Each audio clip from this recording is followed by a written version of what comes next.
নির্বাচনকে কেন্দ্র করে রাজনৈতিক দলগুলোর মধ্যে বাড়ছে কাদা ছোড়াছুড়ি।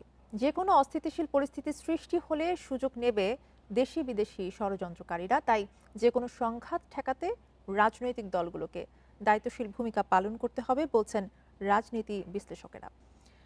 এ বিষয়ে আলোচনা করতে খুলনা থেকে যুক্ত হচ্ছেন বিএনপির তথ্য গবেষণা বিষয়ক সম্পাদক আজিজুল বারী হেলাল, ঢাকা থেকে আছেন গণ অধিকার পরিষদের সাধারণ সম্পাদক মোহাম্মদ রাশেদ খান এবং চুয়াডাঙ্গা থেকে যোগ দিয়েছেন নির্বাচন বিশ্লেষক সাইফুর রহমান। আপনাদের তিনজনকে স্বাগত জানাচ্ছি ইন্ডিপেন্ডেন্ট সংবাদে। শুরুতেই চলে যাচ্ছি আজিজুল বারী হেলালের কাছে। জনাব আজিজুল বারী হেলাল, হাদির ওপর হামলার ঘটনায় সামাজিক যোগাযোগ মাধ্যমে কিন্তু অনেকে বিএনপির দিকে ইঙ্গিত করছেন, কি বলবেন আপনি এই বিষয়ে? দেখেন, এটা একটা অপবাদ, এক ধরনের অপবাদ এবং পলিটিক্যাল একটা কাদা ছোড়াছুড়ি এক ধরনের। কারণ বিএনপির এই নির্বাচন যদি ক্ষতিগ্রস্ত হয়, এই নির্বাচন যদি আপনার প্রশ্নবিদ্ধ হয়, এই নির্বাচন যদি অনিশ্চয়তা হয়ে যায়, তাহলে তো সবচেয়ে বেশি ক্ষতিগ্রস্ত হবে বিএনপি এবং বাংলাদেশ এবং অন্যান্য রাজনৈতিক দলও ক্ষতিগ্রস্ত হবে। সুতরাং বিএনপি এই ঘটনার সাথে কেন জড়িত থাকবে? বরঞ্চ আমরা এই ঘটনার প্রতিবাদ জানিয়ে সারা দেশে আগামীকাল আমরা এক বিক্ষোভ কর্মসূচি ঘোষণা করেছি। তবে এটা ঠিক, এই ঘটনায় আপনার কখনো বিএনপির উপরে, কখনো এনসিপির উপরে, কখনো জামাতের উপরে দোষ চাপিয়ে আপনার তৃতীয় কোনো শক্তি বা চতুর্থ কোনো শক্তি যদি নির্বাচনকে বানচাল করার একটা অপপ্রয়াস চালাচ্ছে, এটা কিন্তু আমরা বহু আগেই বলে আসছি যে নির্বাচনকে বাধাগ্রস্ত করবার জন্য এরকম ষড়যন্ত্র চলতেই থাকবে। সুতরাং আমরা যদি রাজনৈতিক দলগুলো এ ব্যাপারে সতর্ক হই এবং সচেতন হয়, বিশেষ করে সরকার সরকার যদি এই ঘটনার আপনার দোষী ব্যক্তিদের গ্রেপ্তার করতে পারে, তাদেরকে শাস্তির আওতায় আনতে পারে, সরকার যদি, এবং চিটাগাঙ্গও দেখবেন আমাদের একজন নেতা এরশাদুল্লাহকে গুলি করেছিল, তার পাশের সঙ্গী মারা গিয়েছে। সরকার এইটার কোনো ব্যবস্থা কি নিয়েছে?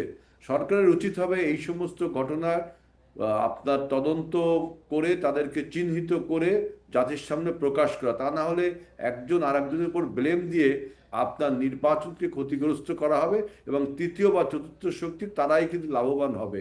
তাদের উদ্দেশ্য নির্বাচনকে বানচাল করা।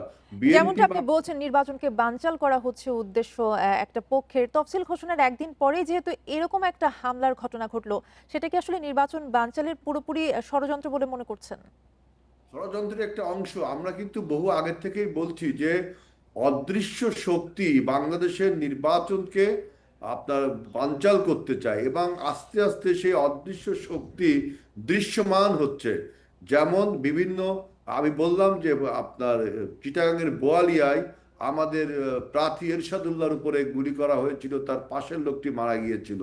অনেকে বলছিলেন যে বিএনপির আভ্যন্তরীণ দ্বন্দ্ব, কিন্তু আপনি কেন তাকে গ্রেফতার করতে পারছেন না? তাকে কেন চিহ্নিত করতে পারছেন না? একইভাবে এই হাদির ঘটনা তো মর্মান্তিক এবং এটা আজকেই ঘটলো ঘটনাটি। হাদির এই ঘটনায় কেন তাকে গ্রেফতার করা হচ্ছে, এখনো যাচ্ছে না? যদি গ্রেফতার করা হয়, তাকে তার স্বীকারোক্তি নিয়ে আসলে তার পেছনে কে ছিল এই সমস্ত বের করা উচিত। কারণ এখানে অযথা আপনি ব্লেম দিতে পারেন না যে বিএনপি বা জামাত বা এনসিপি বা গণ অধিকার তারা মারেছে, অমুক অমুক মেরেছে, এইসব কথা বলে কিন্তু আমাদের নিজেদের ঐক্য বিনষ্ট হবে। উচিত হবে তাকে গ্রেফতার করে তার স্বীকারোক্তি, তার পেছনের যে ব্যক্তিটি আছে তার স্বরূপ।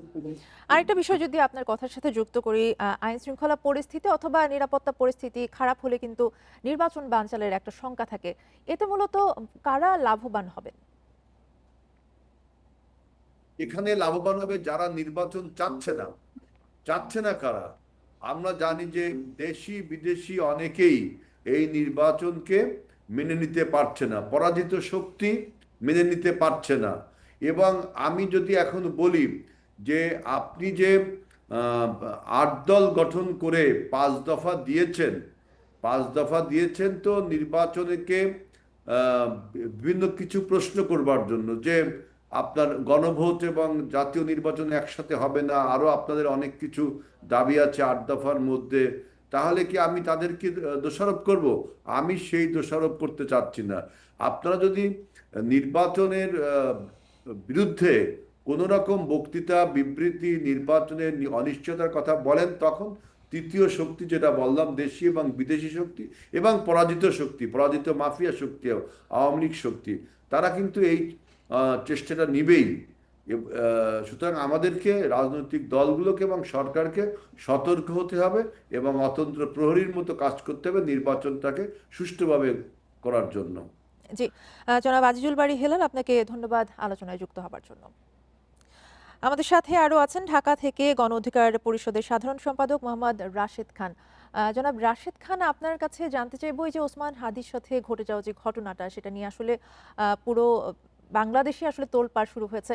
আপনার প্রতিক্রিয়া জানতে চাইবো এবং কারা এর পেছনে জড়িত থাকতে পারে বলে মনে করছেন। ধন্যবাদ।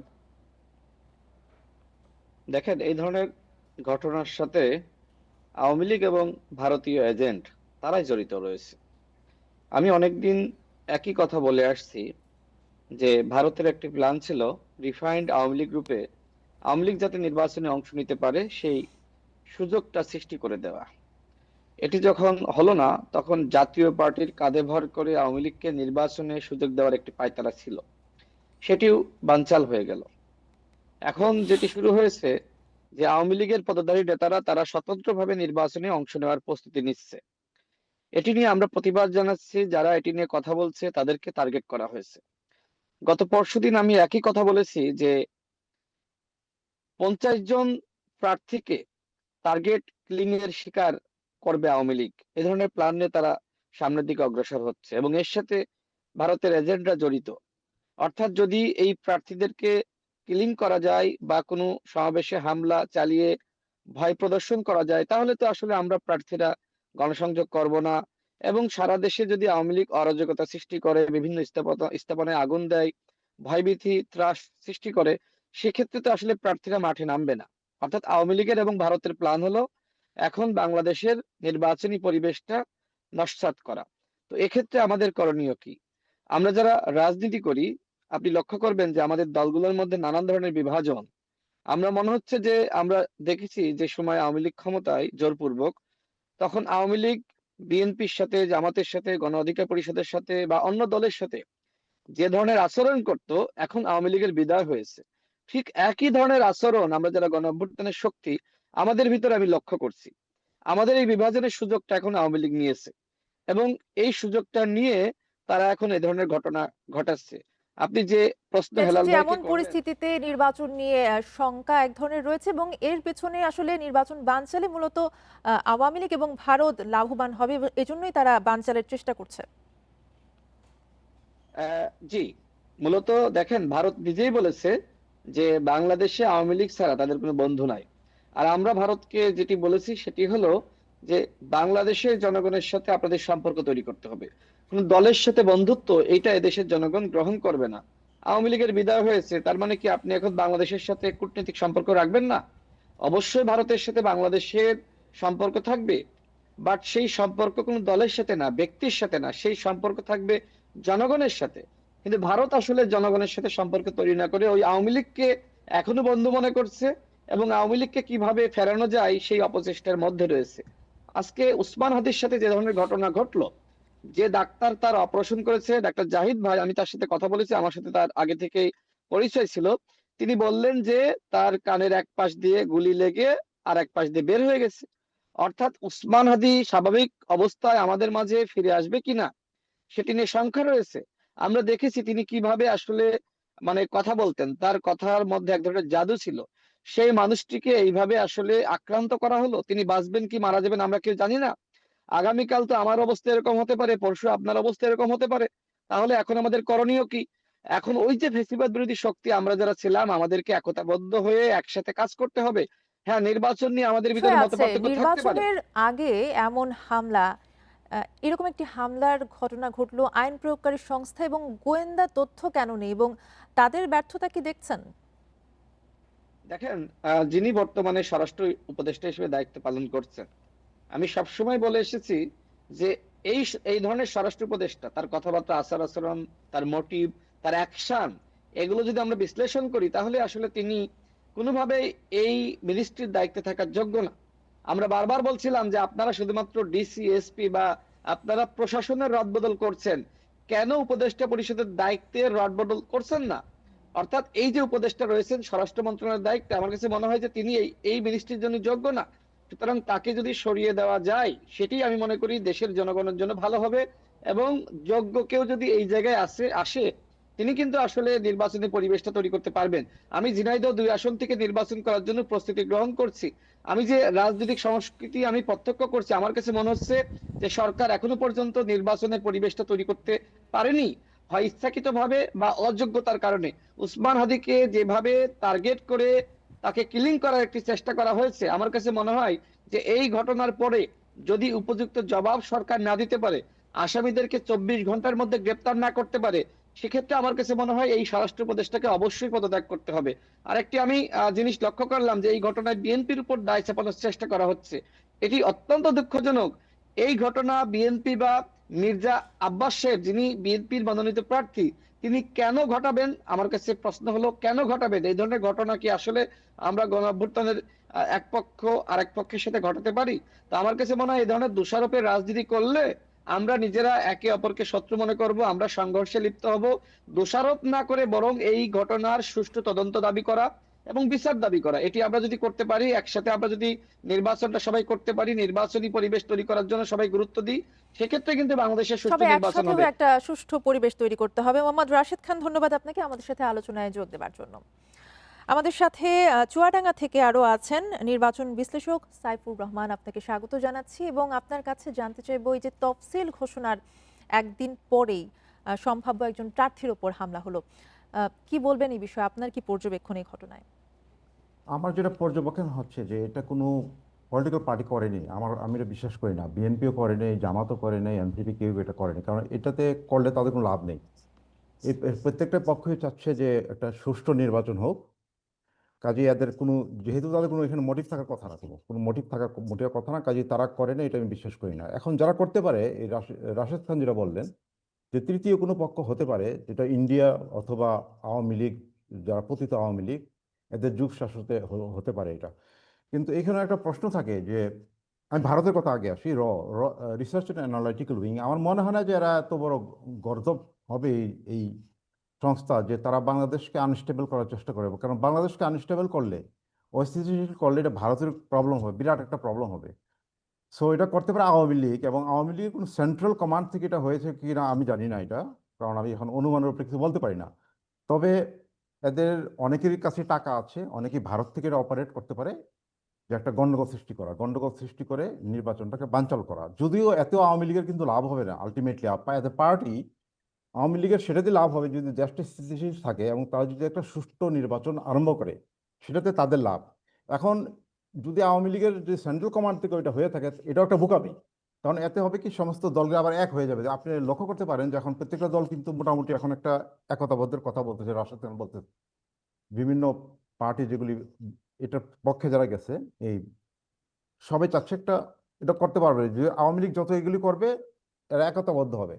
কাজে এটা করে থাকলেও কিন্তু এদের এগেইনস্টে যাবে, জিনিসটা এদের ফরে যাবে না, সেটা আমি বলি আর জানতে কি। চাইবো যে দিনে দুপুরে সবার সামনে এমন টার্গেটেড হামলা, এটাকে কিসের ইঙ্গিত বলে মনে করছেন? হচ্ছে কি, আমি যেটা বলবো যে গভর্নমেন্টের যে ইন্টেলিজেন্স এজেন্সি, এরা দক্ষ না। আমি বলবো না তাদের মোটিভ আছে, এরা দক্ষ না। এবং আপনারা তো জানেন সবাই যে পুলিশ বাহিনী যেটা আছে সেটা এখনো সেভাবে তৈরি হয়নি, কারণ সরকার সেভাবে করতে পারে। সরকারের কাছে যথেষ্ট সময় ছিল এটাকে বিল্ড আপ করার। যদি পাবলিক ইনভলভ করতে পারতো, জনগণের সঙ্গে নিয়ে যদি তারা এটা করতো, এটা করতে পারতো, একটা সিকিউরিটি সিস্টেম তারা ডেভেলপ করতে পারতো, এটা করেনি তারা। এখন এটা সরকারের উপরে দায়টা যাবে, এই কাজটা যে তারা এটা ম্যানেজ করতে পারে নাই। এখন সামনে কি হবে আমি জানি না, কারণ সামনে এগুলো বাড়বে আরো। এটা তৃতীয় পক্ষ চেষ্টা করবে, যেটা কথা রাশেদ খান বললো, যে তাছাড়া দলগুলির ভিতরে তো কোন দল আছেই, দলগুলির সমস্যা হচ্ছে কি, বড় দলগুলির এদের যে ফিল্ডে যারা আছে এদের কমান্ড শুনতেছে না। ফিল্ডে তারা কমান্ড শুনে না, এদের নিজেদের ইচ্ছা মতো কাজ করে, যেটার উপর কন্ট্রোল নাই, কোনো সেন্ট্রালি কোনো কন্ট্রোল নাই। সেটা যদি হয় তো বিক্ষিপ্তভাবে সারা দেশে কিন্তু গণ্ডগোলগুলি হবে, এটা হওয়ার বলছেন যে এই সম্ভাবনা আছে। ধরনের এবং ঘটনা আরো বাড়বে সামনে। এ ধরনের হামলার রাজনৈতিক দলগুলোকে কি আরো বিভক্ত করবে নাকি আরো ঐক্যবদ্ধ করবে? যদি ইলেকশনের জন্য, ডেফিনেটলি এটা বিভক্ত করবে। তখন যদি এটা হয়, ইলেকশনের যখন ক্যাম্পেইনটা শুরু হবে, এখন তখন যদি গণ্ডগোলটা হয়, ইভেন ইলেকশনের দিনেও এটা হওয়ার সম্ভাবনা অনেক বেশি। এখন যেটা নিয়ম করা হয়েছে যে একটা কনস্টিটিউশন যদি একটা সেন্টারে যদি হয় ইলেকশন যদি বাতিল হয় তখন পুরো কনস্টিটিউয়েন্সির ইলেকশনটা বাতিল করতে পারবে ইলেকশন কমিশন যদি ইচ্ছা করে। এখন এই ধরনের ঘটনা যদি 300 400 500 যদি হয় ইলেকশনের দিন, তাহলে কিন্তু পুরো ইলেকশনটা বাতিল হয়ে যাওয়ার সম্ভাবনা আছে। সে কারণে যে দলগুলি মনে করে যে তারা ইলেকশনটা ঠিকভাবে এগিয়ে নিয়ে যাবে, তাদের এসব জিনিস করা উচিত না। এখন এটা একতাবদ্ধ থেকে ইলেকশনটা যাতে হয় এটি চেষ্টা করা উচিত। এটা যদি তারা করে, গণ্ডগোল যদি তারা করে, ইলেকশনটা বাতিল হবে। বাতিল হলে কিন্তু কারো লাভ নেই এটাতে। এটা আমাদের যে গভর্নমেন্ট আছে এখন, হয়তো ইউনূস থাকবে না, ডক্টর ইউনূস উনি থাকবেন না, জি হয়তো আর্মিটা ব্যবহার করবে, অন্য একটা পক্ষ আসবে তখন। জনাব সাইফুর রহমান, আপনার বক্তব্য একেবারে স্পষ্ট। আপনাকে অনেক ধন্যবাদ আমাদের সাথে যোগ দেওয়ার জন্য।